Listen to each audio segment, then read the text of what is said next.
Est-ce que vous avez entendu l'histoire de Hassan et Mehdi? Deux amis qui ont grandi ensemble et qui se disputent juste pour un chien. Pour un chien que Hassan embête trop et Mehdi n'apprécie pas. Il lui fait savoir. Mehdi lui fait savoir que il n'apprécie pas.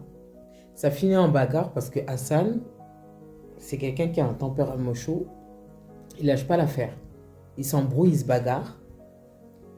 Mehdi prend le dessus, ça plaît pas à Hassan, il le menace de mort, il dit je vais te dead. C'est un truc de ouf cette histoire. Quand on vous dit que la vérité sort toujours, en fait c'est réel. Tôt ou tard, si tu as commis un acte horrible et répréhensible, bah tu seras étalé. Tu seras étalé aux yeux du monde, surtout si tu as voulu être manipulateur et menteur. Bref. Le lendemain, Hassan, il vient devant le bâtiment de Mehdi, il l'attend et il le poignarde à coups de couteau à plusieurs reprises, notamment au thorax. Si c'était pas pour le tuer là, c'est pourquoi?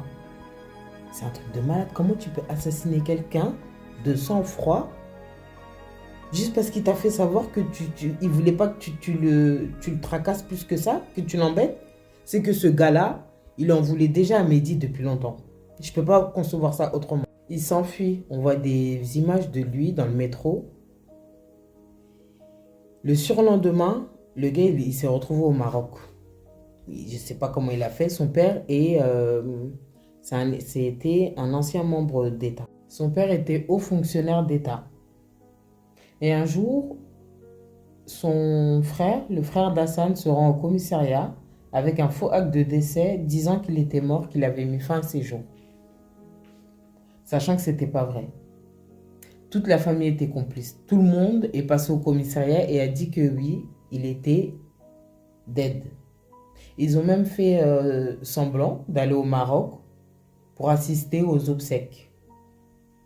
On peut être malhonnête comme ça.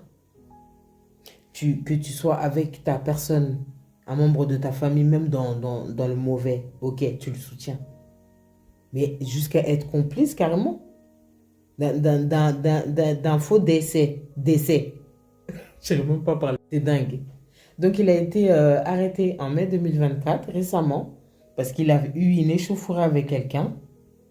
Ils ont constaté. En plus, avant ça, il y a eu une enquête. Il y a eu une enquête des enquêteurs marocains qui ont dit que c'était un faux acte de décès, que c'était pas réel. Donc tout se paye dans la vie. Soit tu vas payer ici-bas et dans le delà, ou sinon tu vas payer ici-bas. Ça, c'est sûr. Parce que c'est pas possible qu'il s'en sorte impunément. Voilà. Il a tué quelqu'un pour rien. Pour rien. Briser une famille comme ça. Le verdict sera rendu le 7 avril et j'espère que la justice marocaine le condamnera à hauteur de ses actes. Et paix à l'âme de Mehdi et courage à ses proches parce que sa sœur, elle a eu à témoigner aussi.